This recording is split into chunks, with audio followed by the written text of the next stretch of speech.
You're listening to The Solution, a podcast by Growers Mineral. I'm your producer, Russell Bobel. In today's episode, they discuss the topic of algae blooms. What are they, and why do we care? This is the second part of a 3-part series. If you missed part 1, you can go back and listen to that. Let us know if you have any topics that you would like us to cover in future episodes. Now, over to Marguerite and the research team. So this is part 2 with Zach and Jim discussing algae blooms. And if you didn't catch that, you can look at our beginning part of this, which talks about eutrophication and gives a background necessary to understanding the next 2 sections. So this is section number 2. So Zach, why don't you start us off? I think you wanted to provide a little bit of a history lesson for us here, which I'm very excited to hear about algae and algal blooms because they didn't used to be as abundant. Is that correct? Yeah. And Jim, you can probably add to this discussion quite a bit because I'm going to be talking about the pre-Great Lakes Water Quality Agreement times. So algae blooms are nothing new. I should first point out that algae blooms occur naturally in many water systems throughout the world. They are not a purely or solely man-made phenomena. Right. And so I don't want to completely vilify them. They serve a purpose just like anything. But when they occur because of unnatural or artificial nutrient addition to the system, then that's when they can cause problems. So back in the, mid-century, mid 20th century, there weren't really any regulations governing pollution, nutrient pollution, and from any source. So we're talking wastewater systems, factories, farming, whatever the case may be. And so companies and individuals and groups were free to essentially dump whatever waste they wanted to. And that came with a host of other problems, like rivers lighting on fire because there's so much flammable detritus floating on top of it. But one of the things that it started to lead to throughout the 50s and 60s was these really, really, really severe algae blooms in Lake Erie. And so I also preface this by saying I understand that Lake Erie is not the center of the world for everybody. There are many people in our organization who are not in Lake Erie watershed, who have really nothing to do with the lake. We understand that. I understand there are Chesapeake Bay, Gulf of Mexico. There are smaller lakes and systems that suffer from this as well. But given where we all live and my history and education, Lake Erie makes a very, very good case study. So that's why I'm focusing mostly on that. The lessons and the mechanics of how this stuff works, it works the same anywhere. So you can take these lessons back home if you'd like.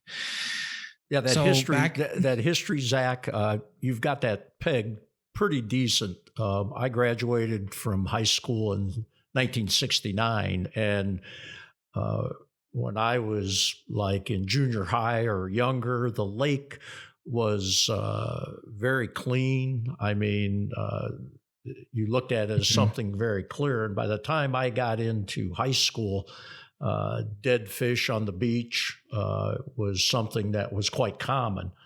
And like you were saying, with the Industrial Revolution that came out of the 1920s, basically the Roaring 20s, as they called it, this manufacturing thing got going, and people they were dumping material anywhere to get it off site. And see, that's all going to drain into a natural drainage way, which ended up particularly in the lake. But you're absolutely right. All these other water systems are influenced the same way. So at that point, people were complaining, about the cesspool effect on Lake Erie. And like you said, I was in high school when they lit the Cuyahoga on fire. I think that was in the late 60s also because of the paint thinner that was being dumped by DuPont into the water system.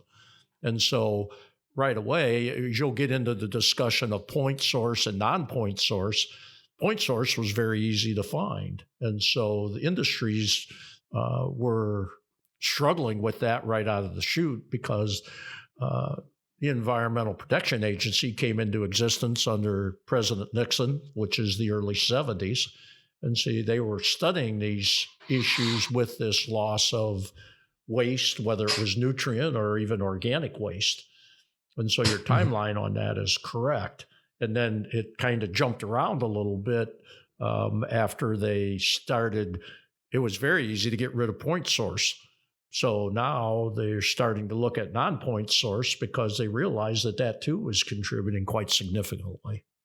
So just to back up just for a minute, you're using some terms that I'm not really familiar with. And in case someone else isn't, can we just define what's point source and what's non-point source pollution? Yeah, very point source that you could actually go to where the waste is coming into the water system.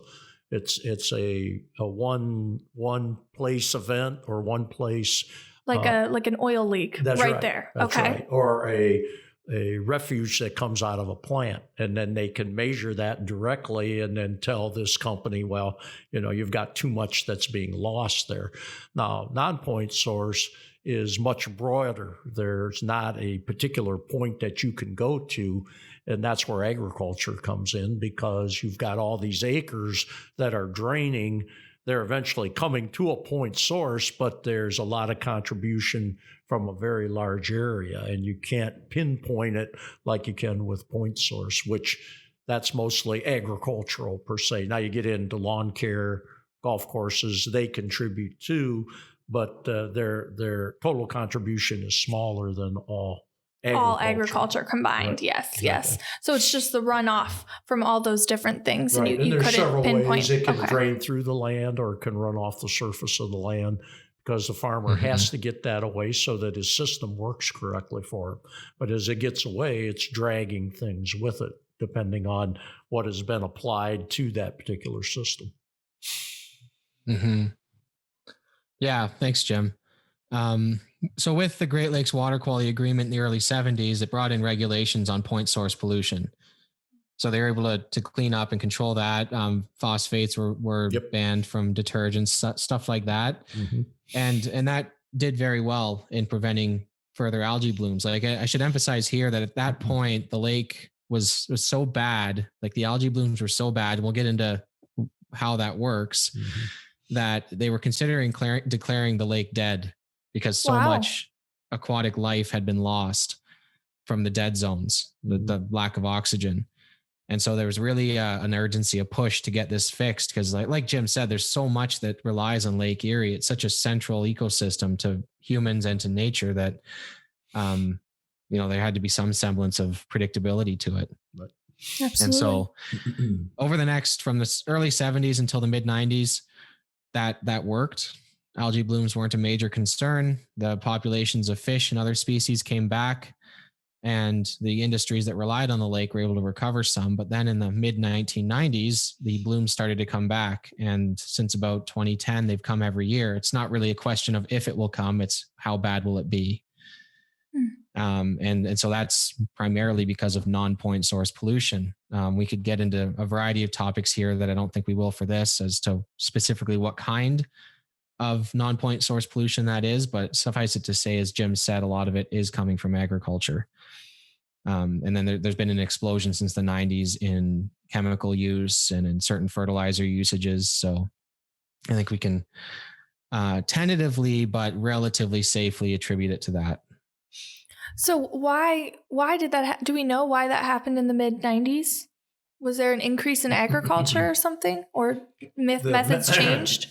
Pardon me, the methodology of agriculture had changed significantly in the 90s, the 80s and 90s versus, let's say, the 50s, for example, with rotational agriculture changed significantly, and the usage of fertilizer to stimulate plant growth increased quite significantly, and the way it was applied was changed, and all these factors led to the loss of the material. And see, that's still in big debate today, is how do we stop that? And from our standpoint at growers, it's a volume thing. They don't need the volume to get the results that they're looking for, in our opinion. And then if we increase efficiency at that point, we can help solve some of the problem there also. Right. I'm going to read something that Zach gave me. kind of talking about algae blooms and talking about what you just said. He said a plant is 96% carbon, hydrogen, and oxygen. The remaining 4% of plant tissue is largely supplied by elements naturally present in the soil. There is very little additional fertility actually needed, but where it is needed, it must be supplied more efficiently. I think that's very clearly said what we're talking about here. Trying to do that's the mindset of the growers program. Yep. Yeah, that's great, Zach. Yeah. I'd like to kind of walk through what an algae bloom actually, like how it happens and the causes of it, and then what it does. So I think that'll give guys a better understanding of what they see each year in Lake Erie. Again, that'll be our context. But again, these lessons apply in any water system, fresh or salt. So every spring, usually spring brings more rain. More rain means more runoff. More runoff means more nutrient loss, especially when guys are applying heavy loads of fertilizer in the spring. So that gets washed into the lake eventually, or into other systems. And Lake Erie is the way that it's like physiologically structured. The western third of it, the western basin, it's called, is the shallowest. Jim might be able to say the average depth. It's quite shallow. And then as you move east, the lake gets steadily deeper. And so given that eutrophication, one of the variables in it is heat and sunlight. Shallower water, which warms up faster and doesn't block as much sunlight getting to the depths, is more susceptible to it. And then in addition to that, you have the St. Clair River and the Maumee River and the Sandusky River all coming into that basin as well, all of which come from both industrialized and heavy agriculture lands. So you get all that stuff washed into those rivers and brought into the lake in the spring. And then the summer heat and sun arrives and you have perfect conditions for algae growth. And that's true. That was true 500 years ago in the lake. That's when the algae would grow. It just wouldn't be as severe. So in the Western Basin, if you ever look at a map of Lake Erie in the summer, if you're looking at the algae blooms, you'll notice that it's all in the west. But because the lake flows from very slowly, but it flows west to east from St. Clair River, that area, over to the Niagara River, and then down into Lake Ontario, the algae will steadily move east. So it gets all big and green and there's those big mats. Well, that's all living algae. And it floats on top of the water and it slowly floats east. And then as it goes, it has a naturally short lifespan and it dies. Well, when it dies, it becomes saturated and it starts to sink. And that's usually in the central basin of the lake. And that's where you get the big fish kills, because it'll sink. And then as it's sinking, it'll start to decompose, and decomposition requires oxygen. And when you're underwater, the only source of that oxygen is from the water, H2O. And so slowly what ends up happening is you get all the dissolved oxygen in the water being used up by this decomposition process, because there's so much algae, there's so much decomposition going. It actually creates an anaerobic zone in the water. And that's when you get these organism kills, because anything that can't get out of that zone actually suffocates. It's hard for us to think of something suffocating underwater. Like a fish, it's supposed to be able to breathe that stuff suffocating underwater, but that's what happens. And that's what was happening in the 60s and 70s with the dead zones, with the fish washing up on shore. They actually suffocated to death. And then you get even worse when you get to the bottom of the lake, because you have a lot of stuff down there that's not very mobile. A fish can swim out potentially. Crayfish, clams, mussels, they can't move very fast. So they're stuck. If they get stuck in a dead zone, they're screwed.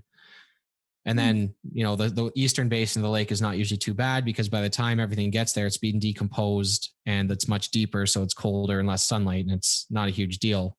So you get the algae bloom in the west, you get the dead zones in the central. So kind of that's the process. And that happens anywhere.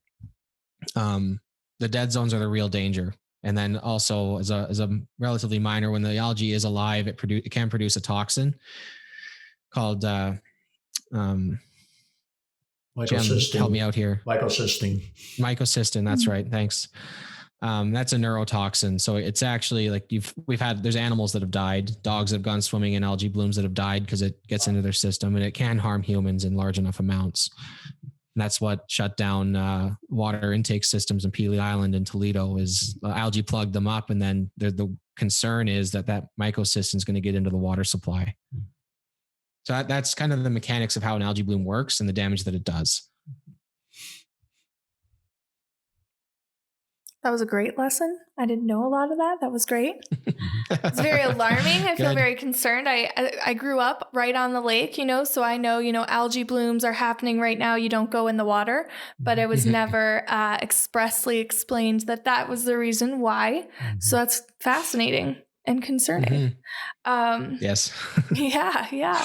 What a great case study, though. So you did say same principle applies to other bodies of water with algae blooms as well, right? So you have same idea of you have the algae bloom and you have dead zones and the algae bloom moves, right? Same idea. Yep. Absolutely. Yeah. That's great. The only difference in a saltwater system is that phosphorus is not usually the limiting nutrient. It'll be nitrogen or something else, but I mean, same principles still apply. You introduce that limiting factor in and you have the explosion of growth. Yeah, no, you're correct there, Zach. The saltwater in the Gulf of Mexico, where the dead zone has been a big problem, the introduction of the excess nitrogen, which we're getting into Lake Erie also, but the explosion of the bloom comes more from phosphorus because of the limiting factor of it. And that dead zone idea in the middle of the lake, that's very interesting because everybody is focused on the bloom itself because of the mycocysteine being toxic to humans. But again, we're injuring the system with the dead zone that we create as the algae migrates to the east and starts to degrade, because that degradation in the Gulf. See, the shrimpers are very big in the Gulf of Mexico, and their ability to have good harvests have been injured quite significantly by that, because the shrimp just can't go anywhere. And like you said, in the dead zone, they just can't breathe because the dissolved oxygen in the water is a problem with that degradation process. Yeah. And that happens naturally. The dead zones do occur naturally, but not to the size and scale that we're seeing because of this. Not even close to it. See, they claim in China that some of those dead zones are humongous and are very, very strong because of the amount of nitrogen fertilizer that the Chinese government is subsidizing the farmers with to try to get their yields up.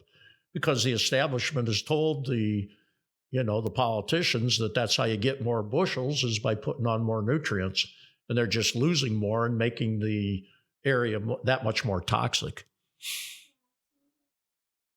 So what have we done to try and mitigate that and decrease the dead zones? Try to get the farmer to believe that he has to follow a different protocol of fertilization. And see, it's kind of the same as we've got with the COVID. How much can we force people to follow a particular practice through education, because they believe that they have to do it some way to sustain their living. And see, this is where the problem is going to come in, is whether the judicial branch is going to get involved with this and basically actually pass a law to stop limit the application. That's right. And so is there no option to increase, so if you have too much phosphorus, to increase the other, the nitrogen and the oxygen? Right. Have we tried any options like that of, we have too much phosphorus, but let's increase the other things? Yeah.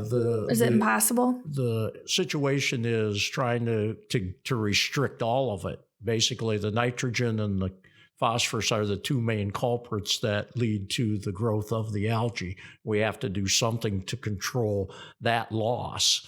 And there are practices that they try to implement to cut that back. But the biggest problem is the volume. You're just putting on way more than you actually need because, as you said before, 96% of the crop is carbon, hydrogen, and oxygen, sunlight, air, and water. And see, they're using the other elements to stimulate that growth. And in reality, you don't need it to get the final yield that you're looking for. You just have to apply it more correctly to maintain the yield. And using less is going to have less be lost into the environment. That's right. Exactly. So the methodology for farmers changed, and you said that it became more focused on fertilizer and adding more fertilizer. But what was the methodology before? What were they doing before? Rotation. Every farm had livestock, and you recycled through the livestock those nutrients. You fed what you grew, and the animal used a certain portion of it and excreted the rest, and then you put that excrement back out there again, and that kept your fertility levels, or your ability to grow the crop, at a very productive level. But you had to rotate. That's right. So you couldn't use all the land. That's right. And see, again, as we've isolated the raising of animals into concentrated lots, most farmers now don't have animals, so they are only growing the crops, and they feel they need stimulation, which they're getting through the fertilizer. And we don't disagree that the fertility from the manure was very, very helpful. Plus, the biological part of it, the manure was very effective in stimulating the biological. And as they've gotten away from that, the chemical use of fertilizer has reduced that efficiency. And the grower's program, is to try to re-stimulate that. Now, can you be as efficient without the manure with the grower's program? Probably not, but you can be much more competitive with the volumes that you use when you follow the grower's program than if you just try to stimulate your production all through fertilization. So it is possible to do it without the manure as well. Yeah.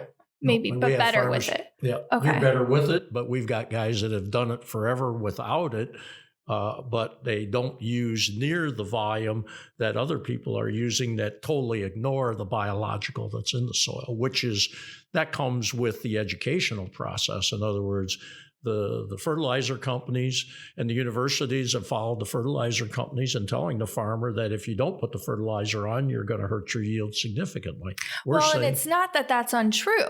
It's just that they're doing it inefficiently. And there's side effects. And the side effects are these losses into the environment, which now is starting to affect a larger number of people. And see, that's what it's going to break down to.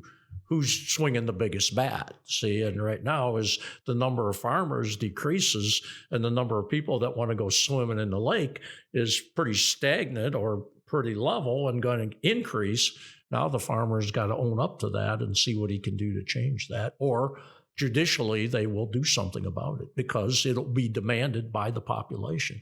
And see, the universities are throwing up their hands and say, well, you can't do it with less. And at Growers Mineral Corp, we say, yes, you can. Yeah. So it's not that we are doing it the wrong way. It's not that using more fertilizer is wrong. Right. It's just using it in such excess is not efficient and is causing runoff and all these other consequences. And we don't want that. So we really need a solution. But the old way of rotating wasn't the solution. So it is an improvement. But now we need the next step in the revolution, which we really see is the growers program. That's right. The number of guys going back to small farm, everybody with livestock, is probably not going to happen. So is there an intermediate in there? We say yes. Thanks for listening. If you enjoyed what you heard today, please subscribe and share with a friend. If you'd like to learn more about the Growers Program, visit our website, www.growersmineral.com.